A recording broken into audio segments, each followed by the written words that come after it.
Okay, thank you everyone for joining. This is Tom Platt from Netacea. It's great to have you all here today. If anyone can't hear me or they're having any problems, please do raise their hands or just put a question in the chat box. We'll try and see if we can help you out. It's great to see so many of you signed up today. We had over 300 registrations for this webinar. We've got just over 100 people online right now listening in. It's great to have you all here, and I think it's just goes to show the interest of bots and e-commerce right now. The fact that we've got so many people taking some time out of their day to talk with us about this. Danny, do you just want to move on to the next slide? So we've got some great talks today, and we've got some great speakers from a number of different companies. We're going to be covering loads of different topics, and there's lots to get through. Just to let you know that we will be doing a Q&A at the end. I know a lot of you have sent your questions over to me via email already, and we will be covering those with our panelists at the end.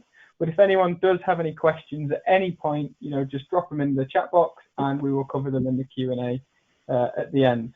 As a way of getting started, it's probably worth just introducing who Netacea are and why we are here today. So I'm very aware that Netacea is a brand that a lot of you may not have heard of, but we have been fighting bots for over 5 years now, and we are recognized as an industry leader in the bot management space. Currently, we protect hundreds of retail domains, and we see around about 100 transactions take place every second through our system. We take a unique approach to bot management using server-side detection. No JavaScript required to detect bot traffic. And I, myself, head up the e-commerce section for Netacea, working really closely with our e-commerce clients, helping to support them and fight bots today. In terms of that bot traffic, though, it's probably worth just talking about the challenge we're all here to address. I think one of the things we've certainly seen in retail is that as we've seen the rise of omnichannel, we've seen retailers becoming more and more online. The attack vectors and the amount of assets that retailers have online are growing and growing, from APIs to mobile apps to moving to IoT. There is more of an attack surface for retail today than ever before. We've also seen a real rise in the sophistication of attacks targeting retailers, and that's something we're going to talk to and our speakers will talk to today. Not only that, but we've also seen some very targeted attacks. So this isn't generic attacks, this is attacks targeting very specific retailers to really try and exploit them. We currently estimate here at Netacea that around 40% as an average of all of an e-commerce site's traffic is generated by bots. What do those bots do though? And just to touch on, what might these bots be doing on your actual website? There are loads of different types. We're going to be covering 3 very specific types of bots today in our discussions from our speakers. And so we're going to have one of our speakers run through credential stuffing, what that means for retailers today. We also have a talk on scraper bots, and we also have another talk on sniper bots and sneaker bots as well. But there are just many different threats that bots pose to retailers. And it's very important to call out at the start of this webinar that not all of them are bad. There are bots out there that will generate revenue for you, that are extremely important to the way that retailers run, as well as all of the other things that you can expect, like fake account creation, carding, and scrapers that we're going to go into a bit more detail. So I hope that's a quick introduction of why we're here and what we're going to cover. Again, if anyone does have any questions that they want to see covered in the Q&A, please do add them in. I'm now going to hand over to our head of brand here at Netacea, Danny. Danny had a survey commissioned a couple of months ago, focused on helping us understand, what are the challenges that retailers are seeing with bots. And so Danny's really now going to cover the sort of independent findings on, what we've seen across the retail industry from that survey. So over to you, Danny. Hello, and as Tom said, it's lovely to have so many join us this afternoon as we have a look into what bot threats are really affecting the e-commerce industry at the moment. So we recently commissioned a survey, as Tom said, to look into what attacks are impacting the e-commerce organisations throughout the UK. So bots commonly cause challenges that span multiple areas of a business, and so we often find that there is a lack of ownership. We commissioned the survey to discover what e-commerce organisations actually knew about the bot challenge.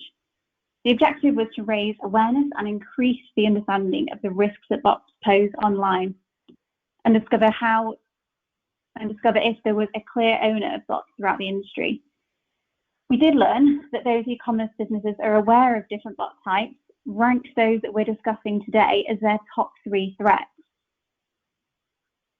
The organisations were also able to tell us that the impact they believed a bot attack would have on their business.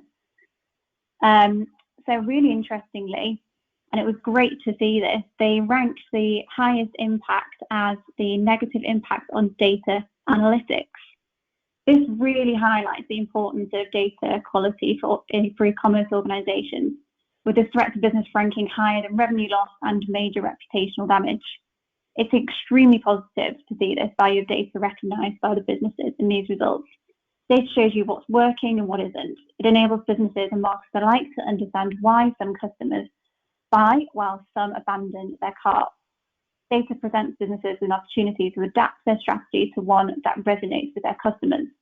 When half of all online traffic is generated by bots, it is vital that organisations are equipped to differentiate between human and bot traffic, as well as good versus bad bot traffic, in order to preserve the integrity of their business data.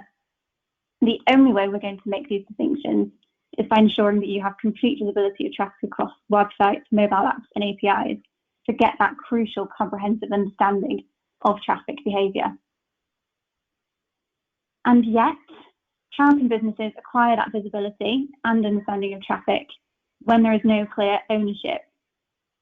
We found this really interesting in the survey results that overwhelmingly, by 89%, e-commerce organisations reported that there was no clear single owner of bot management. In fact, typically, ownership was shared, and it was believed that when it was shared, it rested with the head of IT or CIO. Digging deeper into this, ownership does seem to be distributed across several departments, with third-party service providers sometimes included. When ownership of this complex challenge is so unclear, it is almost impossible to address it effectively. And without clear ownership, it's easy to see that the problem is going to slip through the cracks or completely go unnoticed. As a result, customers become increasingly vulnerable to threats, such as account takeover and online fraud, while businesses face rising infrastructure costs as they continue to serve illegitimate automated bot traffic, as we'll go into discuss a little bit later in the 𝗖𝗶𝗄 section. So throughout the rest of today's webinar, we'll be discussing specific threats posed by bot attacks to e-commerce businesses and why it's vital that organisations understand the bot threat in order to tackle sophisticated bots and mitigate the risks to businesses and customers alike.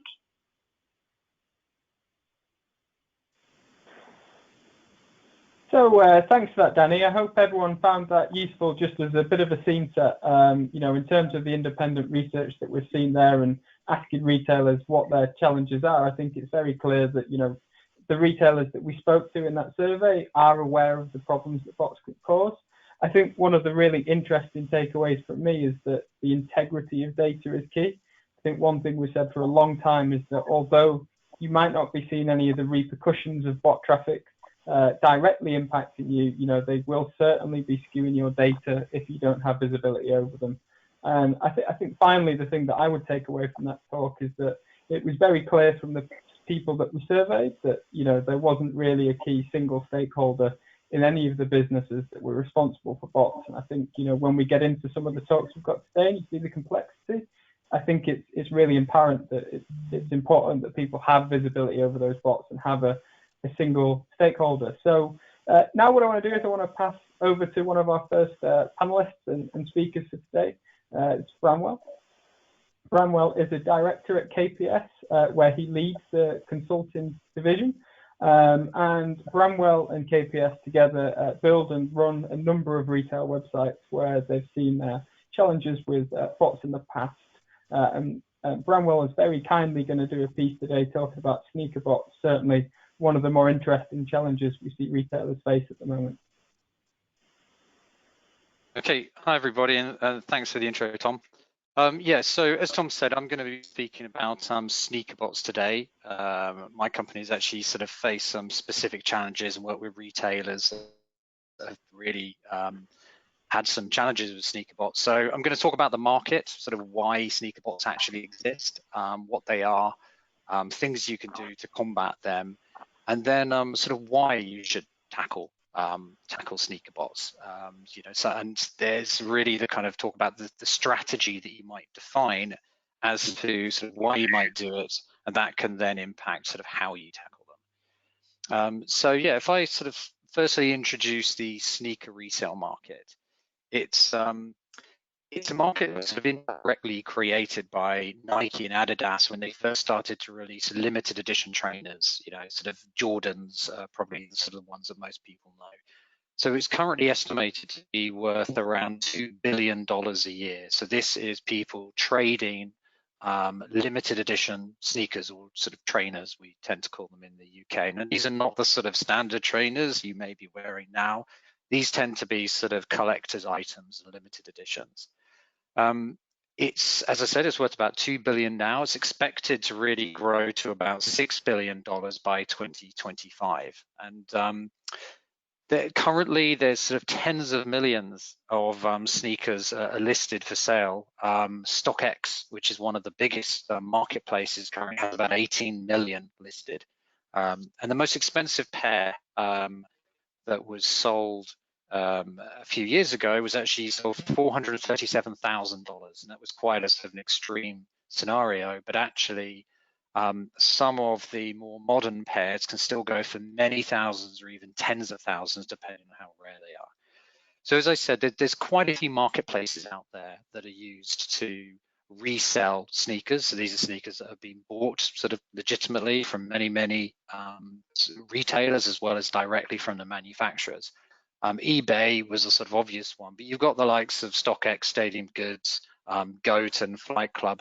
Most of these have actually been acquired by sort of larger retailers who have really kind of wanted a piece of that market. I think StockX actually is now valued at over $1 billion just in itself. They mainly do sneakers, but I think there are other brands, maybe not exactly sneakers. I know there are Supreme bots out there that are specifically designed at buying Supreme clothing. So what are sneaker bots? To give you a kind of an idea of what they are.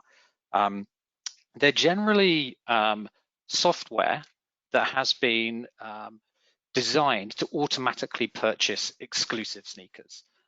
They're pretty sophisticated, and they can be sort of scheduled to make us purchases within seconds of launch. And they're generally not sold in a conventional way. So you don't generally just go to a vendor and buy your sneaker bot. The developers want to maintain some level of exclusivity on the bots themselves, because the more bots, the more versions there are out there, or the more copies of your bot out there, the harder it is for people to be successful in their purchases. So they try to maintain that kind of supply and demand as well. A very critical thing about bots is that they are tailored for specific websites and apps that sell sneakers. So they're not generally generic. They will be designed to know the exact requests to make to add a product to a basket to go through the checkout. So they don't spend time browsing the website, searching, thinking about purchasing. They're tailored to make the smallest number of requests to get to a checkout at the quickest amount of time. They'll generally use fake names, fake email addresses to try and sort of get around any sort of fraud rules you might have. And what you tend to find is they can hit websites in very large numbers. Generally, exclusive sneakers tend to be put on sale at the same time throughout the world. So there's generally an embargo, and midnight or whatever time it is agreed that they will all go on sale. So the bots tend to be lined up, ready to go to hit the websites the moment a sneaker will go on sale. We are actually in the past have seen probably about 5 minutes before a launch, we start to see the bot traffic ramping up as people are firing those requests ready to try and actually be one of the first in the queue. They'll often run through proxies in the cloud, so not necessarily on your laptop. And a key thing is people may run many, many versions of bots at once to try and get as many successful purchases as possible. So by doing this on sort of cloud servers that are distributed around the world, it enables them to fire requests from multiple IP addresses, which makes it a little harder to identify them. There's quite a few different versions of bots out there. I've listed some of the most popular ones here, the most popular sneaker bots. There are many, many other bots out there, but these are some of the most popular. So on the next screen, I'm just going to show you a sort of a couple of illustrations of maybe what bots look like. So this is a dashboard from one of the bots, and as you can see, it looks like a professional piece of software. It's not a sort of shoddy thing that somebody's developed. And people will use this to really understand how successful their bot purchasing is and which websites have been successful on and which ones haven't. And then on the next screen, what you tend to find is that a lot of posts on Twitter are very much around sort of boasting how successful somebody might be whilst using sneaker bots. So as you can see on the left here, this is someone posting a successful checkout from 𝗬𝗫𝗁, which is one of the popular ones. And on the right, this is someone photographing their sort of successful purchases of one very specific style, each of which they might sell for 4, 5, 6, even 10 times the value that they paid for them. So that sort of gives you an idea really of why they exist and the kind of things that it can do. So there's a real question about the damage that they can actually do. Sneaker bots, although they're not necessarily directly malicious, they can still cause quite a lot of damage. Number one really being the huge impact on performance. So imagine having hundreds of thousands of customers all hitting the checkout button at the exact same second. They haven't browsed, they haven't searched and thought about this purchase. They're purely designed to make those exact requests to make a purchase. And so many of the biggest retail sites that sell sneakers, and specifically Nike and Adidas themselves, have battled with performance issues where you have millions of requests trying to make purchases at the same time. As I said, they bypass all the product and checkout pages, the product pages, and go straight into the checkout. You'll often find that some of them may make error requests. So the poorly designed bots, and sometimes bots trying to get around protection, may put malformed requests in. Now, each one individually may not cause an issue, but when you have hundreds of thousands of malformed requests coming in, that can just have inadvertent issues with memory and things like this. And I think also there's one damage they can give you is a reputational damage. The unique thing about bots is if you don't try to stop them, they're always going to be first in the queue because they are firing thousands and hundreds of thousands of requests to make purchases the moment you launch their product. And therefore, anyone not using a bot really doesn't stand much of a chance of getting that purchase. And therefore, you can have some kind of reputational damage from your real fans. And just to illustrate, in an example where we've tried to battle bots, the most we've seen when we've been measuring it is 1.2 million attempts to add one single shoe to the basket in 1 hour. So it gives you an idea of the scale of a bot attack that you can actually face. So the next question would be, how can I actually combat bots? What can we actually do about it? So the simple answer is that it is very, very hard. It's a bit of an arms race, really, because they don't stand still.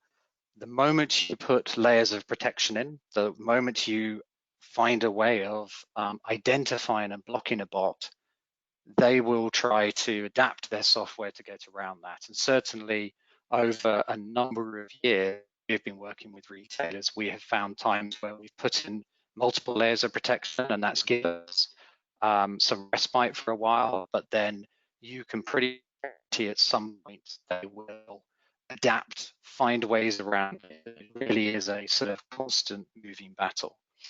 some specific things you can do. You can bot manager. So the idea of a bot manager is it will actually filter the traffic before it hits your site, identify and block bots.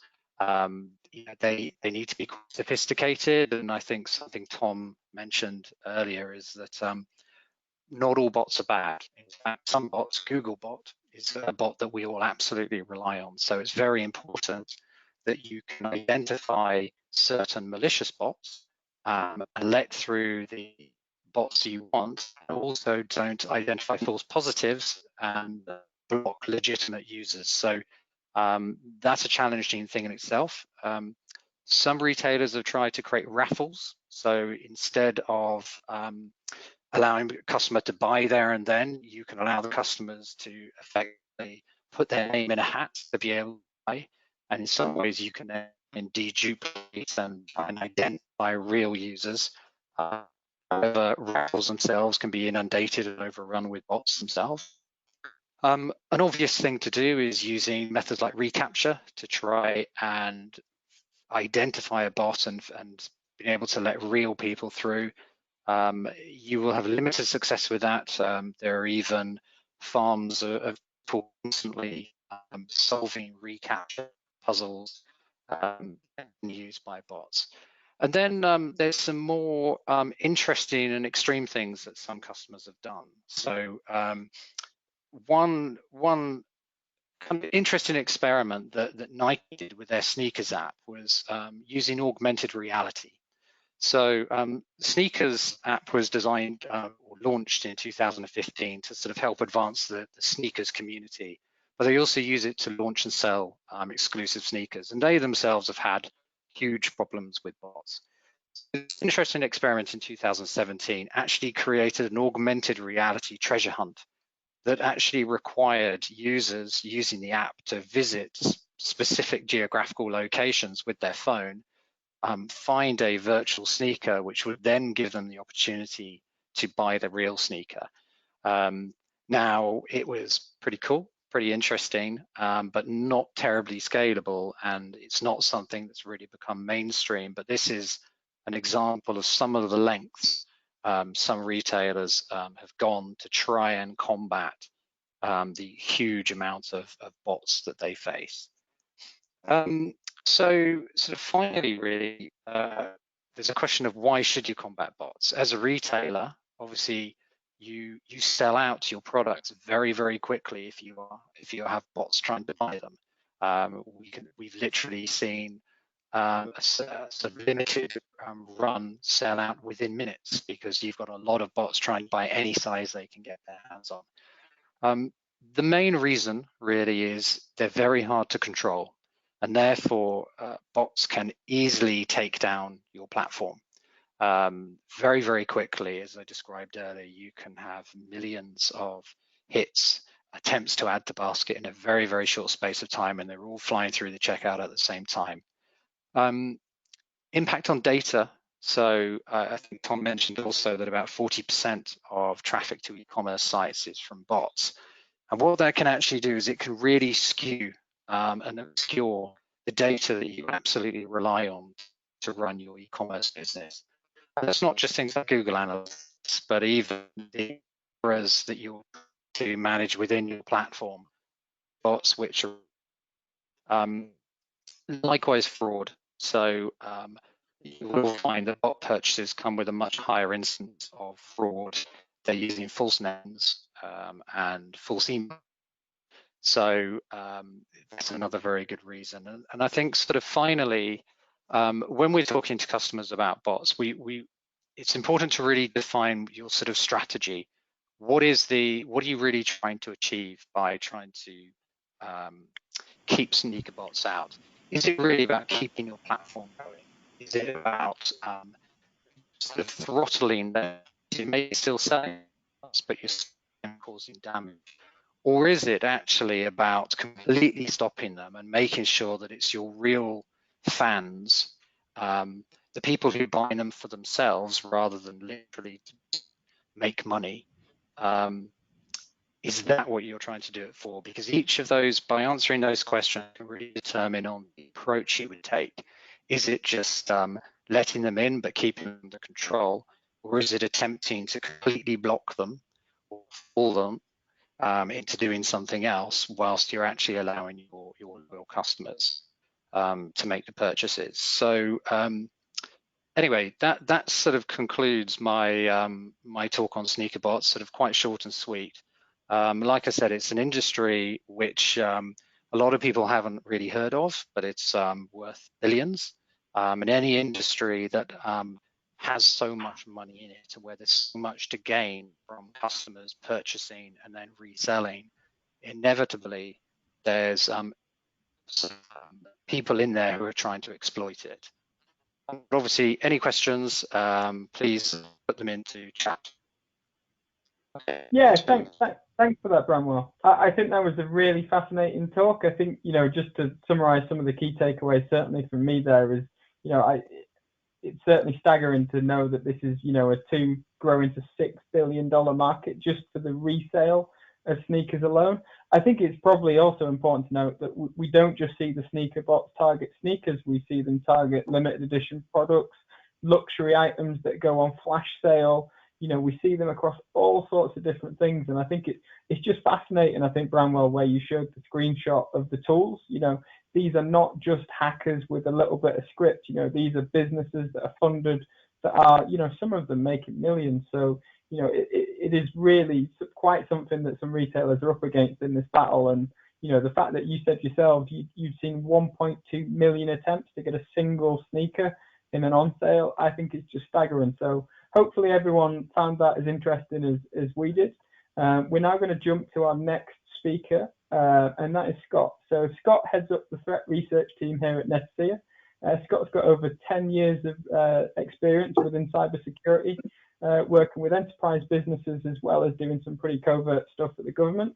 And today Scott is going to touch and talk about credential stuffing and what that means to retailers. And I think what Scott's going to go through is a really interesting angle and take on credential stuffing, and hopefully something new for everyone. So I'll pass over to you there, Scott.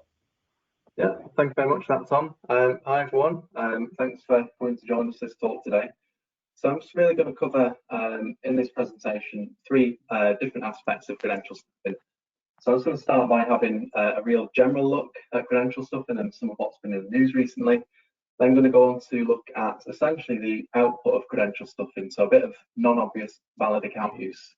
And then finally going to end on looking at what's fueling and what's growing the rise in credential stuffing itself. So one of the things I just wanted to do is just start by demonstrating the size of the problem. So, you know, retailers are fully aware of the problem of online fraud and have been for a long time. What I think was interesting was that in sort of 2017, 2018, there was an overlap and an increase in online fraud in comparison to kind of traditional card-present physical fraud that's taken place. And the reason I kind of call this out specifically is because credential stuffing is an enabler of this. It plays a big part in this rise that we're seeing in online fraud.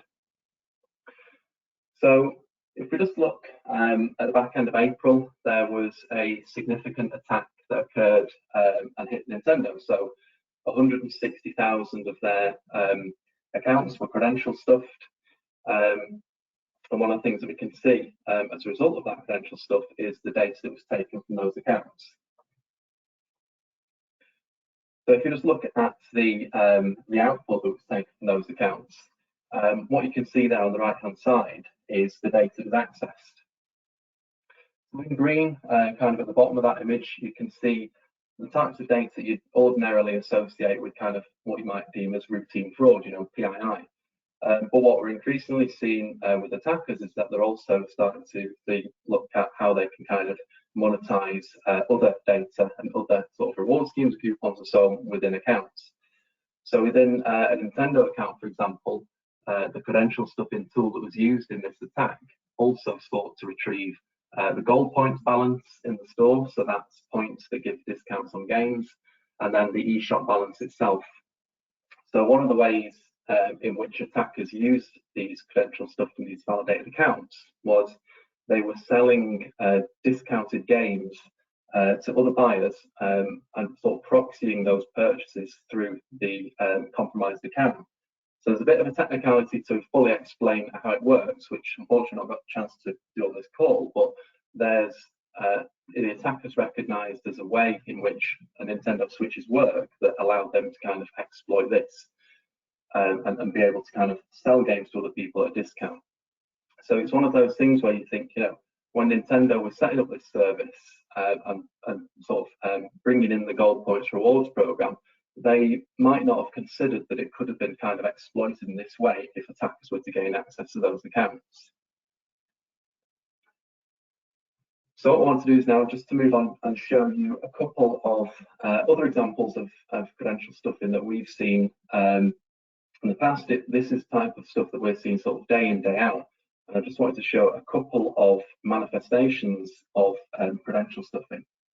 So the first example at the top is it happened on a retailer's website. So as part of the retailer's website's kind of ordinary functioning, if somebody buys a product on the site, they put in the credit card details, and those card details are validated to ensure that they are valid or not.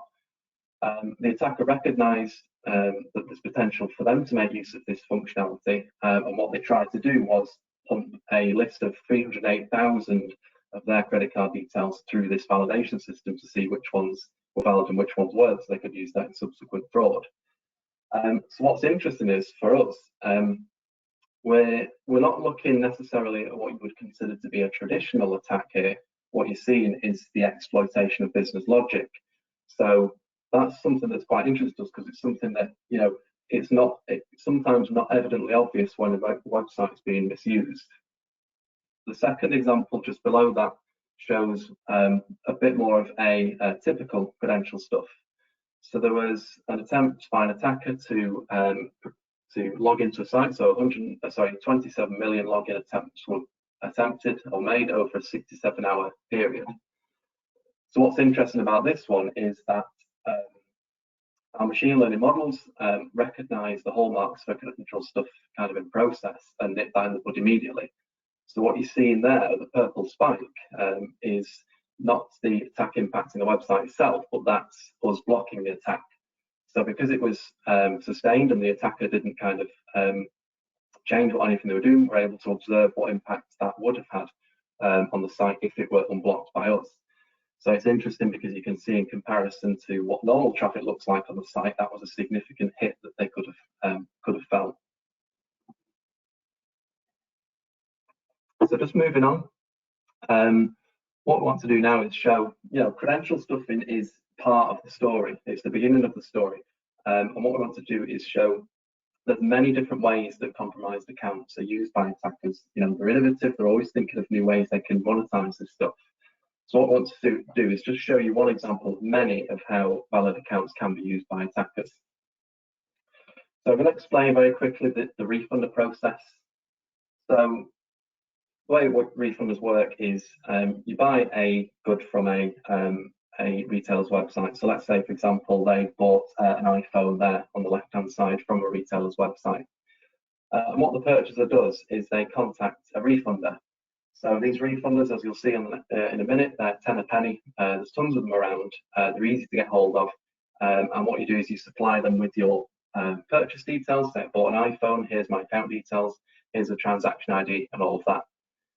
The refunder then contacts customer services of the retailer and socially engineers the service desk agent and says something like, you know, here's my account details, I bought this iPhone on such a date, it must have been left on my doorstep because it's not there now when I've got home, for example.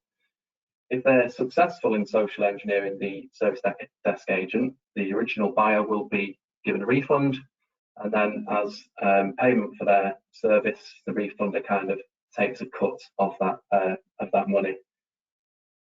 So you might be thinking, well, what relevance could this have to credential stuffing? So if you just move on, what we've got here is, this is a screenshot from a forum, and this is a list of competing refunders. So they're all competing against each other because they want this business. And what's interesting is they compete on 2 points.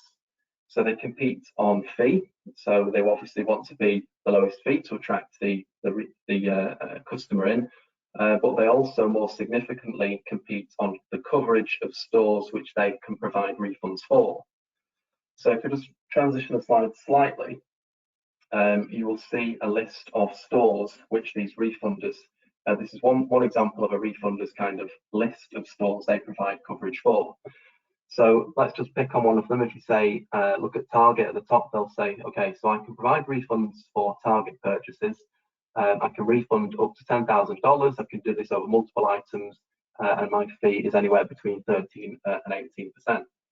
So where credential stuffed accounts come into this is that these refunders, in order to compete against each other, they need a steady stream of valid accounts that have not had fraudulent activity on them in the past, because what they need to do is both confirm they know what the current refund process is with, say, Target, to know what works with service desk agent, what doesn't, what questions they'll get asked, but also to increase the coverage of stores they can refund from. So it's a bit of a, it's not an immediate, you wouldn't think of this being part of an immediate process for credential stuffing an account, but it does, it plays a part in it, and it also kind of fuels it, because these refunders are in competition with each other, and so they're in competition for those valid accounts. And like I said, this is just one instance of how accounts can be used.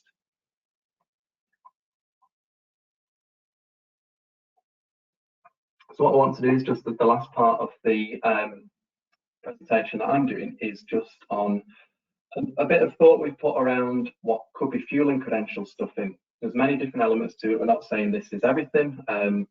It's just some ideas that we've had and kind of working theories that we've got on what is fueling it. So the first is a benefit cost ratio. So put simply, there are three elements that are required to conduct a credential stuffing attack. So if you've got the one at the very top there, the guy at the top of the seesaw is representative of the source data. So that's leaked usernames and passwords from different sites. So it used to be, years ago, a data breach they were rare, they were few and far between, the data was coveted, it was expensive to get hold of, it was hard to find. Nowadays, that data's, it's basically lost all value because there's so much of it. We could go out and get 1 million credits now if we wanted to.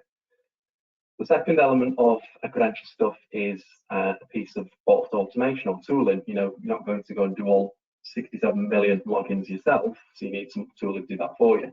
So what we see a lot of use of is either open source tooling, which of course is free to use, or we see repurposed browser automation tooling meant for developers to test various bits on websites. So we see that to be repurposed. Again, like I said, the cost of those things can be free, or there can be a bit of cost to put in if an attacker wants to spend their time developing something, for example. And then finally, the last aspect that's required for a credential stuff is the delivery of the attack. So at the less sophisticated end, we see things like free proxy lists to use. As attackers become a bit more sophisticated, they'll use cloud services. So that's one thing that Bramwell mentioned before. They might use Amazon Lambdas, the free tier gets you 1 million Lambdas to use. At the higher sophistication end, what we're seeing at the minute is the use of residential proxy networks. So if you've not seen or heard about those before, they're really interesting to look into. 𝗬minazi is the name of one of them if you want to go and have a bit of further read about those. So if you think about it, you could potentially be staging a credential stuffing attack for free, and that's offset by the guy at the bottom of the seesaw kind of weighing it all down with the money and the gain profit that can be actually made from these valid accounts. So like I said at the side there, in some cases, attackers are literally getting something for nothing. The next reason is the barrier to entry to conduct a credential stuffing attack has been significantly lowered. So one of the tools that we see in use quite a lot for credential stuffing, this is one amongst many, is OpenBullet. So the power that OpenBullet has is that it's used by both entry-level attackers, and the most sophisticated attackers also make use of it as well. And the reason for that is because for those at the entry level, it's really simple to use. So it's as much as a drag and drop interface to create a configuration to take to credential stuff a site with. Whereas for sophisticated attackers, they also recognize there's a lot of capability within the tool to perform an attack that would be difficult to detect. So one of the examples that we, very brief example we have is we see at the sophisticated end, attackers are using this to sort of, you know, distribute attacks. They're using high rates of distribution. They're rotating various elements of the attacks. They're going low and slow. So one of the powerful things that we kind of have to use against this is we've got strong machine learning. There's some of the attacks we see are so sophisticated that it would be impossible to kind of pick up on these things just using, say, conditional logic or pattern matching alone. It's only when you've got a bit of machine learning that recognizes, oh, there is something slightly amiss here. I don't know quite what it is, but there's something unusual going on. This is what you need to look into. This isn't stuff you'd be able to detect, like I said, with sort of traditional pattern matching tooling. That's not to say there's no value in those tools. They're really useful to be able to pick up on the low-hanging fruit. But yeah, it's proved really powerful in finding when we have seen sophisticated use of this tool, for example. And then the final reason why, or final reason why I think this is sort of so heavily fueled at the minute is there's an openness and accessibility of the ecosystem that essentially supports credential stuffing. So if we take, for example, a Radisson Hotel config, let's say we've got an entry-level attacker that's not got the capability to configure OpenBullet to credential stuff Radisson Hotel. They can go online, this is all on the clear web, and pay $15 for that configuration. So they've then got the source data, they've got the proxy list, and they've also got the configuration of how to take down, of how to credential stuff Radisson Hotel accounts. So for them, you know, that really lowers the barrier to entry to be able to do that. And then finally, one of the things that we've seen as well, and this goes back to some of the business elements we've talked about this, is that these are becoming very similar to businesses, and they're emulating very like good business practice. So one example that we see quite a lot of in this domain is use of warranties. So let's say, for example, you have your low entry level attacker that buys a Radisson Hotel config for $15. The seller of that config will give them a warranty that says, well, for the next 4 days, I'll guarantee that this config will work. So what they'll do is, if Radisson Hotel change the way their login system works in that 4-day window, the seller will change their tool to reflect that change as well. So that's breeding a bit of confidence in buyers of this kind of stuff, in that they're not going to get scammed and that they are actually getting what they're paying for. So that again is fueling the fire behind all of this. So really, just to summarize the points that we made is, you know, credential stuffing, it is an enabler, and it is kind of, it is fueling this fire of valid account use. You know, so let's say, for example, an attacker has chosen to, they're making compromised accounts and they're making a business out of this, and this is like their career choice. They're going to find ways to kind of monetize and make a profit from the access to the accounts they've got, despite it not being kind of evidently obvious when you first look at things. And then finally, due to the ecosystem becoming more open and accessible to people buying, say, configs, or buying vouchers, or buying coupons, or buying Nintendo Switch games at a discount, that's driving that competition, and it's making it more open, because for those people who have chosen this as a career, they want you to choose to buy services from them than from others.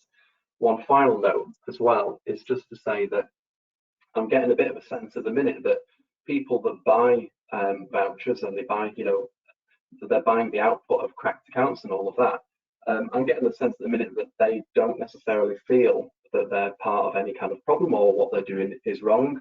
And again, that's only kind of helping drive this as well. If they think that it's okay to get, I don't know, a Netflix account for 50p rather than pay the full retail price, it's only going to continue to fuel it. And so that summarizes my part of the talk. Thank you.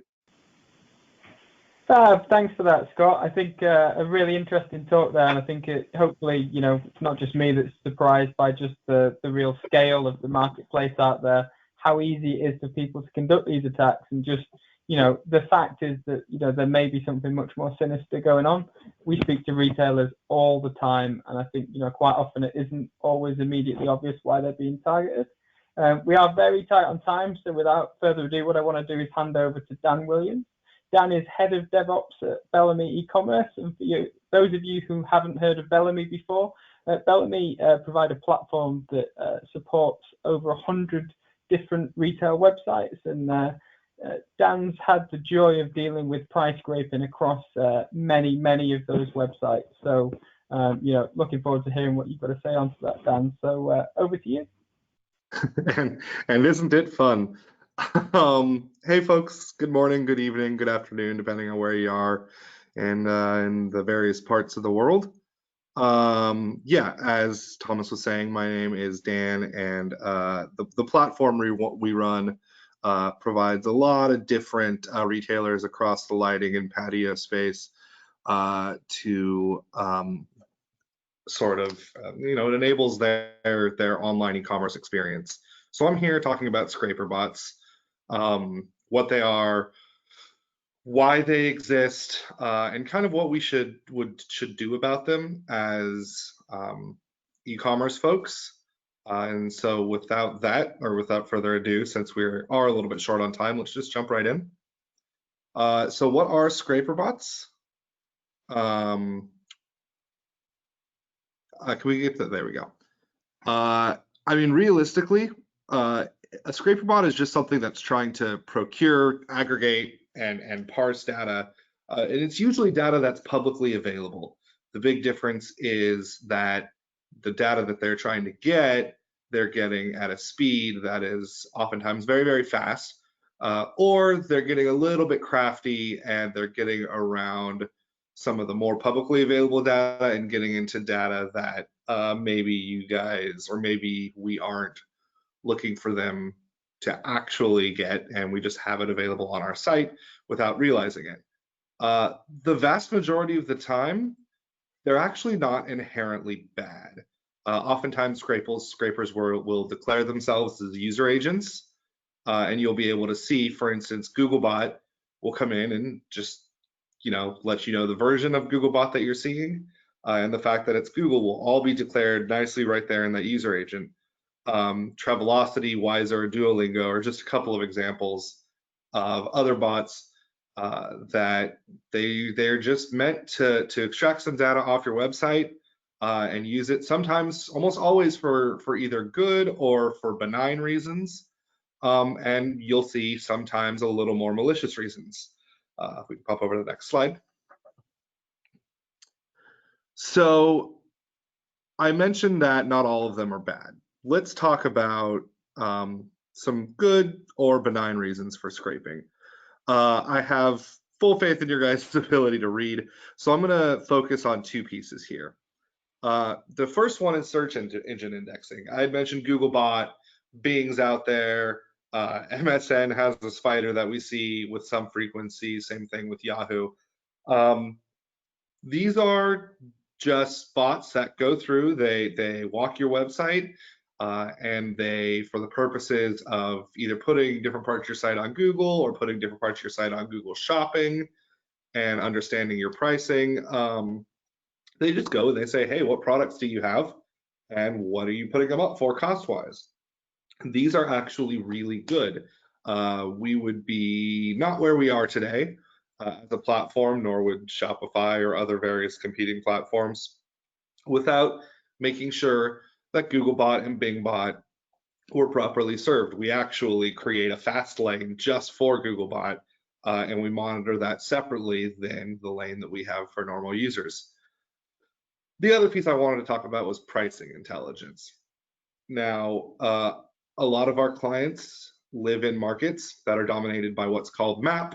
I'm not going to go into it too much, but simple explanation is anything that you see that's price locked, we're talking iPhones, different game consoles, a lot of the stuff, it turns out, in the lighting and patio industries, the manufacturer has set a price floor that they're willing to see anybody sell that for. And if anybody gets so frisky as to sell it below that floor, the manufacturer will say, hey, we're not comfortable with you selling at that rate. We've agreed you're not going to, and then various consequences will be given, anything from a stern finger wag to cutting off your account and no longer selling to you. Now, this pricing intelligence piece, you could see might be problematic if a company is trying to get ahead of the competition pricing wise or trying to offer the best pricing. What we find is that in order to stop this, manufacturers engage in pricing intelligence bots on the market, and those bots can scrape all of your pricing very, very quickly. And what you will see is that anytime you are even a penny below some of these pricing floors, manufacturers will know very, very quickly. And that's all due to pricing intelligence bots. So I guess the question is, and we can go to the next slide now.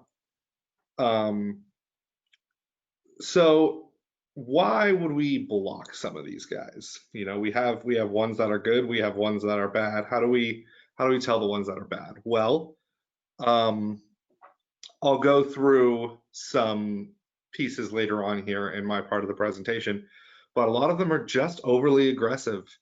We've had reputable bots hit our server up to 500 times a minute. We've had disreputable bots hit our server up to 5,000 times a minute. Obviously, you can scale for these sort of things, but when your normal traffic is 100, 150 times a minute, you really got to look at the costs into scaling to be able to withstand 5,000 hits a minute worth of traffic. And there are some cost benefit analyses to be done there. Server stress is a huge factor.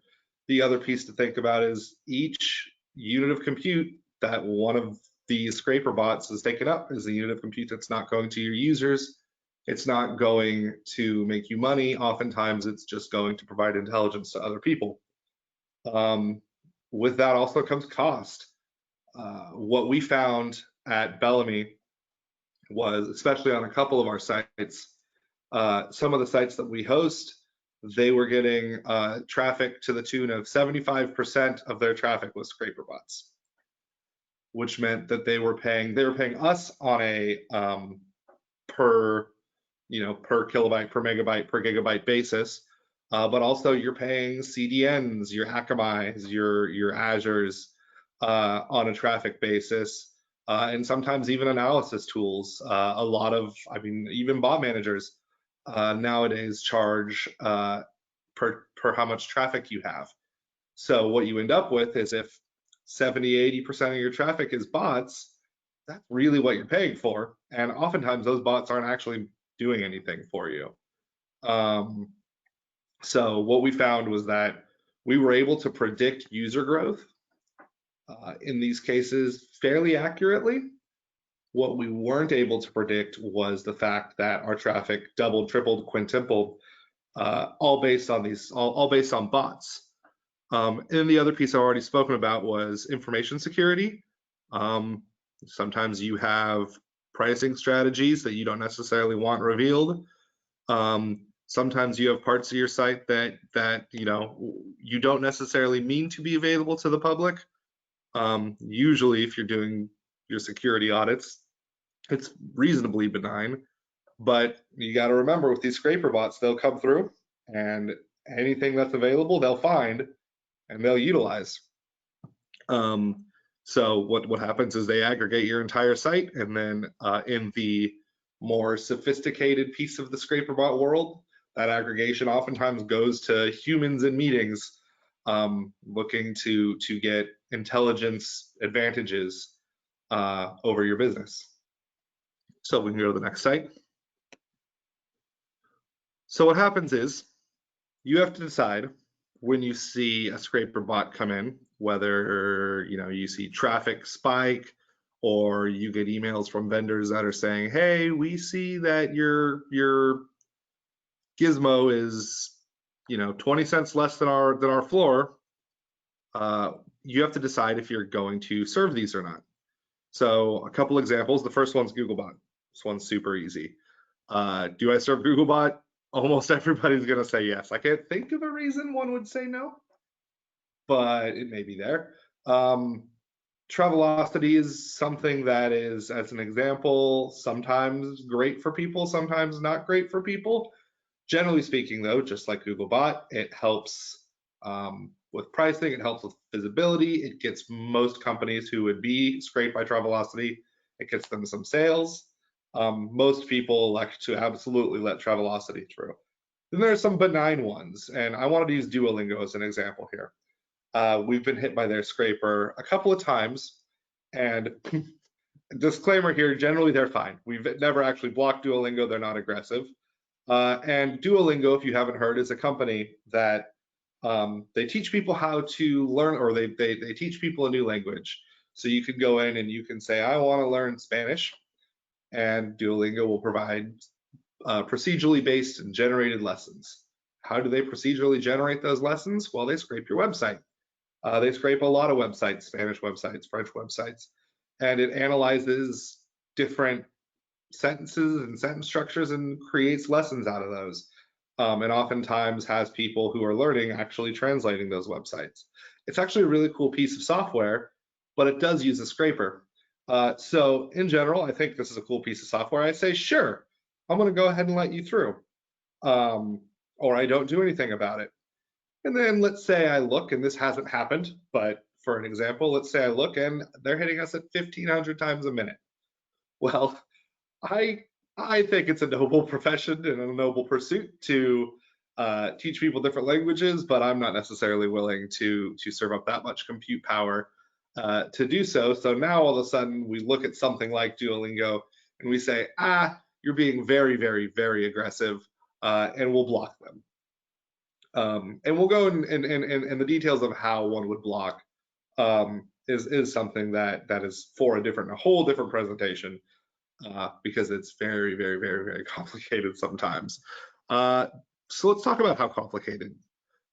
So this is a case study where we actually took a swath of our websites, and we were going down during certain times, and we had a hard time understanding.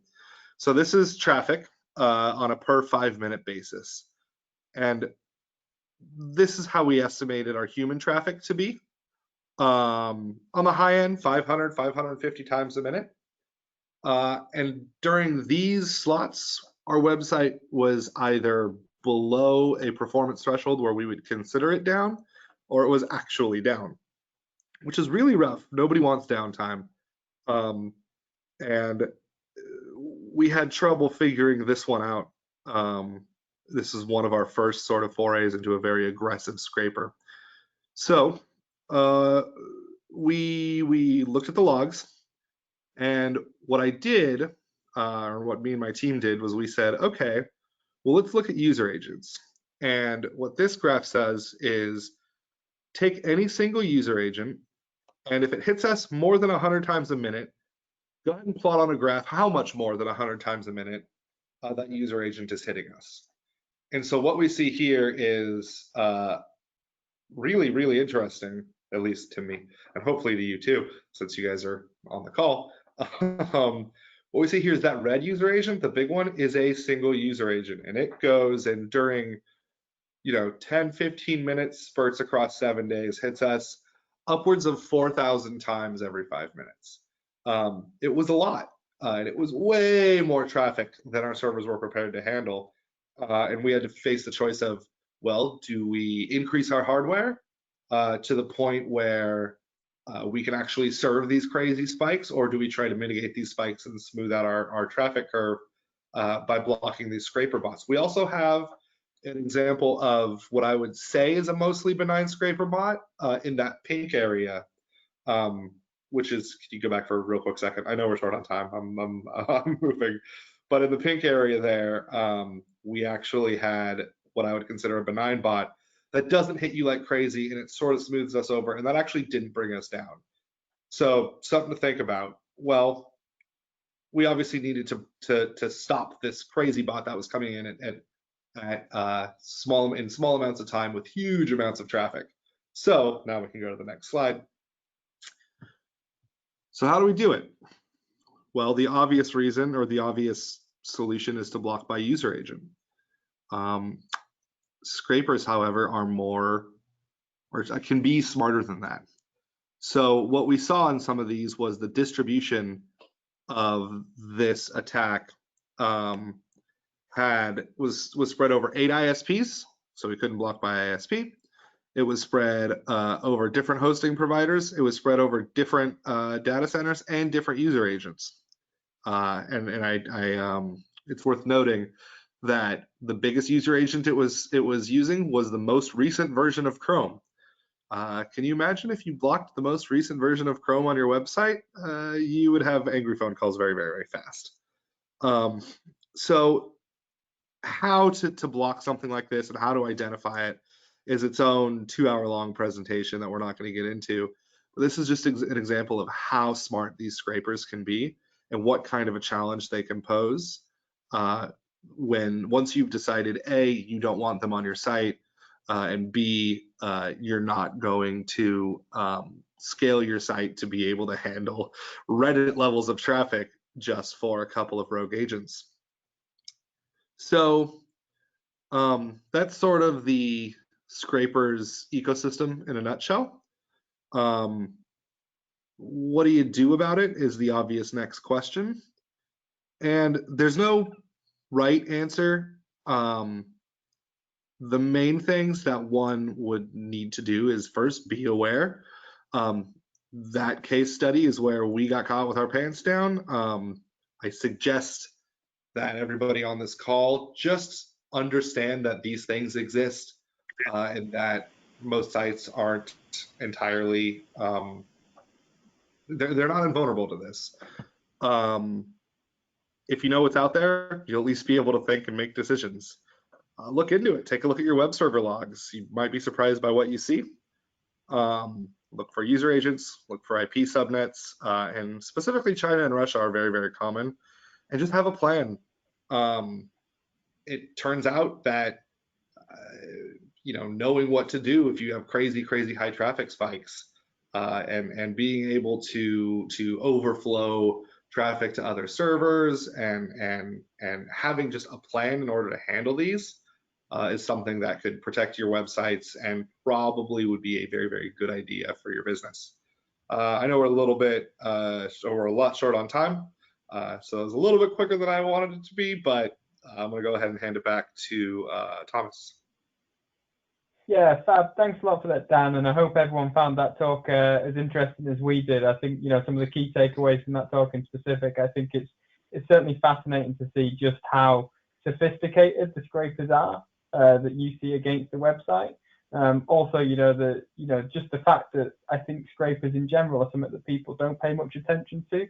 I think it's very obvious, that everyone on this webinar today will have scrapers on their site, and it's really interesting to understand how does everyone have visibility on that, because they certainly should do, and I think that was a great sort of summary of why, Dan, so thanks for that.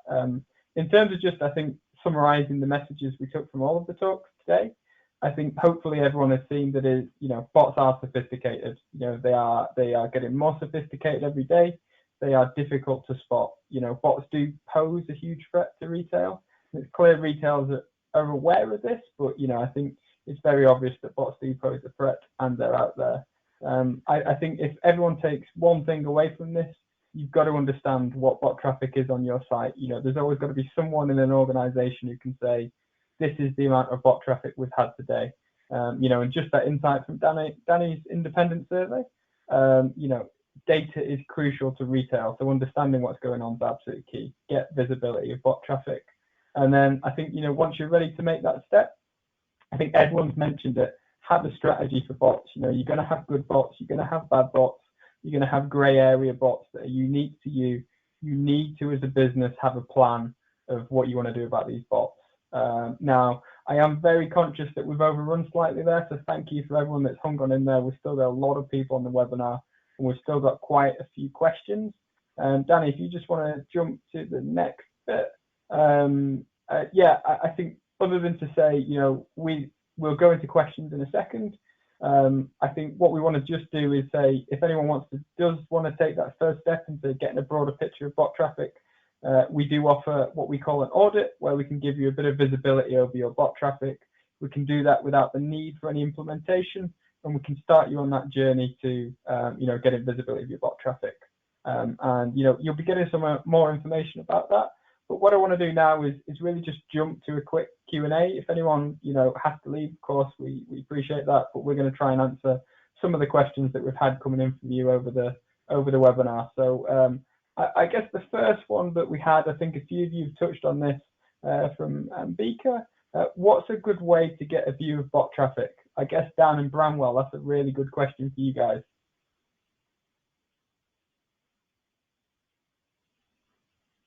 Yeah, I can take that. We spend a lot of time at 𝗬𝗶𝗳 trying to look at this question too. The biggest and easiest one is user agent. So you'll have weblogs. My assumption is you guys are taking weblogs. Step 1 is enable weblogs if you don't. Step 2 is find a way to aggregate them. There are a whole bunch of programs out there. There's ElkStack, there's lower end ones like Deep Log Analyzer. There's a whole bunch of different programs out there that will take your weblogs and aggregate them. But take a view of user agent is probably the biggest way to spot bot traffic, at least the ones to spot the bots that will declare themselves, which is the vast majority of white bots and what we call gray bots, the ones that are reasonably benign. Past that, crazy unusual spikes in traffic is usually pretty easy. You saw at the beginning of the second part of my traffic slide, you saw some crazy spikes. But sometimes you have to get clever about it, where I said, well, find me single user agents. Oftentimes these bots will be written in a way that has one version of Chrome or a specific version of Firefox that's being used, and all of a sudden a 3-month-old version of Chrome or 2-year-old version of Chrome starts hitting you at 200 times what it normally does. So realistically, it's weblogs, it's user agent, and it's abnormal traffic numbers. Yeah, and I would agree with that. So, sorry, Tom. Bramwell, go on. Yeah, so what we tend to find is really the unusual traffic and behavior. Certainly what we see with sneaker bots, slightly different than scraper bots, is that you will suddenly see huge spikes, all hitting sort of very similar URLs. We're obviously all looking for very specific products. So although they work very hard to mimic and pretend to be real users, we can certainly identify them from their behavior. Obviously, the challenge is they've often done the damage by the time we've identified them. So yeah, for us, it's always a challenge, but it tends to be on their behavior that we can mostly identify them by. Branwell, just a question as somebody who deals with scraper bots to somebody who consistently deals with the more sinister type of bots. Do you find that your bots stick to the same few user agents, or do you find that they, like my sophisticated ones, span the gamut in user agents to stay under the radar? They span everything. Yes, absolutely. They span user agents. Obviously, they normally distributed across multiple IP addresses. We do have quite a few that come through, individual IP addresses. So sometimes we see hundreds of thousands of requests coming from very specific IPs. That's quite easy to obviously identify and block. But yes, I think because these bots, their purpose for being is to get past protection and make a purchase. The developers are very clever. It is an arms race, and they work very, very hard to hide and pretend and mimic real users. And like I said, one of the biggest challenges we have is that it's quite easy to retrospectively identify them, but it's quite hard to do it at this very second you launch that product. So yeah, answer to your question, yes, they do go around all sorts of different user agents. Thanks for those questions and answers, guys. I think that's really interesting. I think we had another one. I think this is a pretty interesting and a challenging one. I don't know what you all think of this, but Ben wanted to ask what everyone's recommendation would be once you've spotted a bot. Do you block it? Do you delay it? Do you slow it down? And what, does anyone have any experience of doing that? I know Scott's got a lot of expertise in that space, but I mean, what do you guys think, Bramwell, Dan? Yeah, I think the answer to that is partially based on what your strategy is. So we've certainly seen strategies where you sort of put them into sort of a tar pit. I think I've heard it called different things, really, to sort of slow them down or throttle them. But I think at the end of my presentation, I talked about what is your real strategy? Is it just to sort of keep them at bay, protect your infrastructure, and so you can kind of manage them, throttle them? Or actually is it to completely get rid of them and block them so you can have real people making those purchases?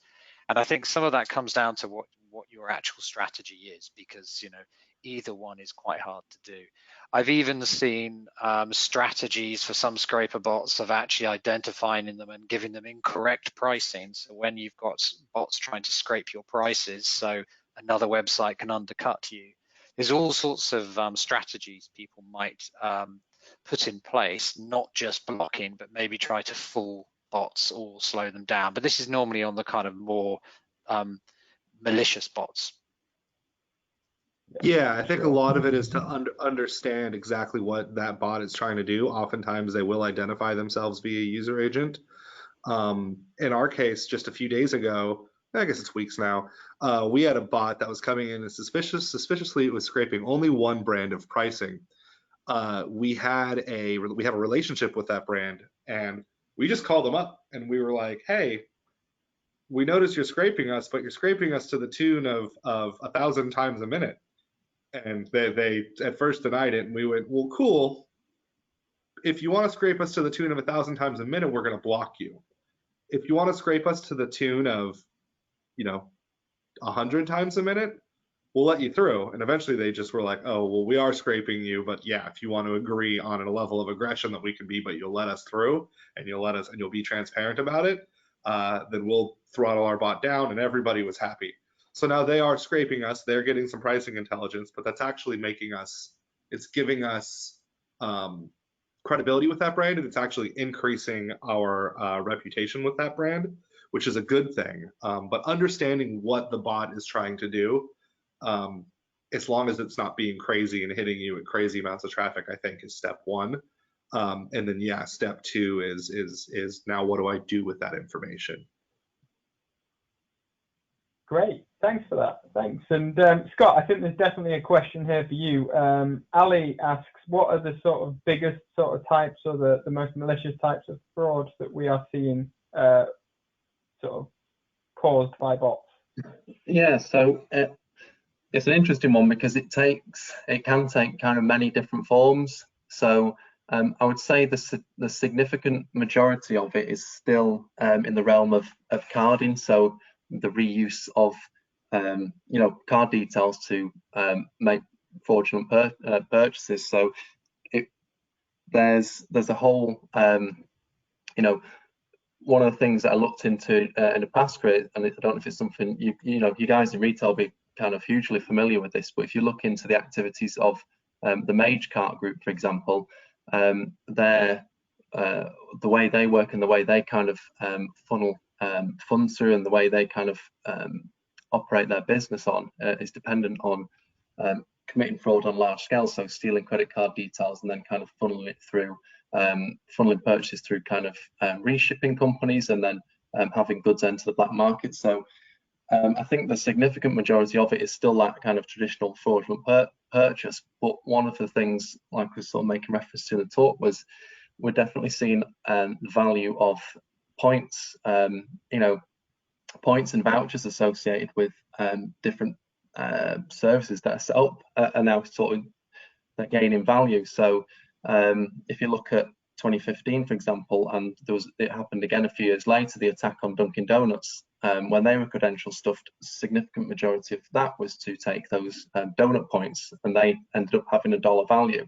So it seems to be a mix, I'd say, yeah, so the significant majority of it still is in the realms of traditional, what you would say is fraud, card fraud, but done online, but then also there's a lot of value that's put into accounts, vouchers, coupons, things that you might have not originally think would have $1 value, are starting to sort of gain that within certain circles. Great. No, thanks for that. Hopefully you found that answer useful, Ali. I noticed that we're getting quite a few people asking, can they get a replay? Can they get a recording? Just to let everyone know, we will be sending out a recording of this off the back of the webinar, and that will be coming out via email from our marketing team. I think I just wanted to end on one question that's pretty interesting. Steve has asked, how do you tackle sort of threats on mobile apps? You know, and what does the threat on mobile app look like? I think it's, I guess, just to touch on this myself before I throw it out to the panelists, we definitely see mobile apps targeted quite often more than actual websites, and we certainly see APIs being targeted as well. I think it's important to mention that throughout all of this talk, we've almost sort of focused on the web, but I think a lot of the things that we've recommended really still apply to mobile apps. And, you know, I think one of the things we said is that you should cover all of your bases, you know, so don't just think about bot protection on one tier, think about it across them all. But guys, what do you think about mobile apps and bots? You know, is there anything specific that you think you'd throw in there? I think one of the things that I would just call out is just to highlight again, when we opened, we looked at a bit of market research that was done. And when we asked various sectors to say, you know, what are the threats they see from bots hitting websites as opposed to their mobile applications and their APIs, it was interesting to note that for retail alone, bad bot traffic was seen to impact their mobile apps just very slightly more than the website, which to me that was a bit of a surprising finding, because it's not what I would have first expected to see. Maybe that's due to maybe there's a bit less scrutiny on security for traffic hitting mobile apps. Maybe it's the website's kind of front and center. It could be that there's more retail sites that are mobile app only. But yeah, that was sort of definitely one of the interesting findings for us to see that. Great, thanks Scott. And so I'm just going to end on a quick sort of bit of advice from everyone. So we did have one question that come in that I think is a really good one to end on, and that is, Joseph has asked, how do you build a bot strategy and who should own it? I guess really quick fire answers here because we have run over, but I guess just to throw it out to you, Bramwell, Scott, Dan, who would you say should own a bot strategy, and where do you start? Crikey. Yeah, so generally it's absolutely critical, and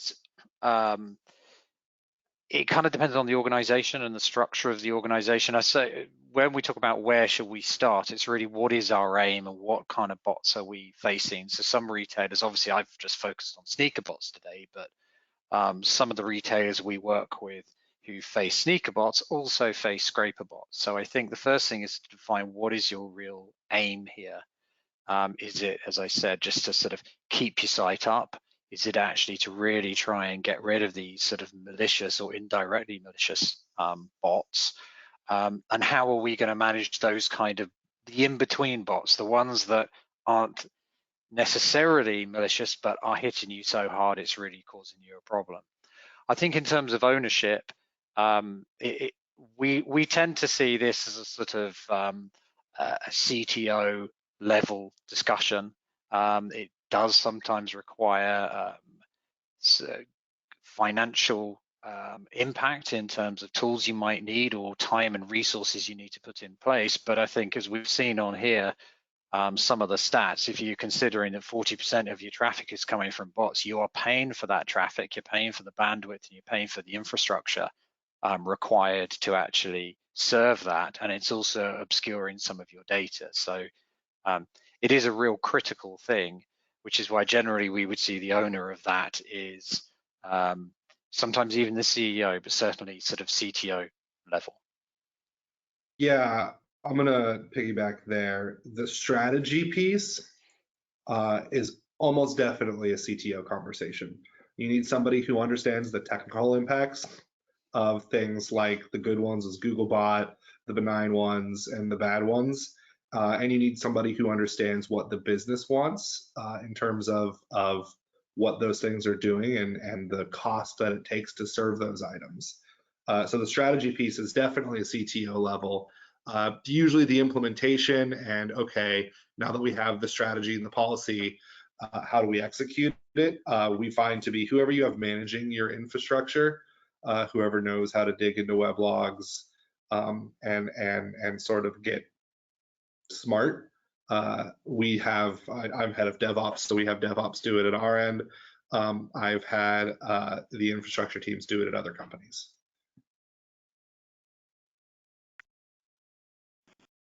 So look, I mean, thank you everyone who's joined us for today's webinar.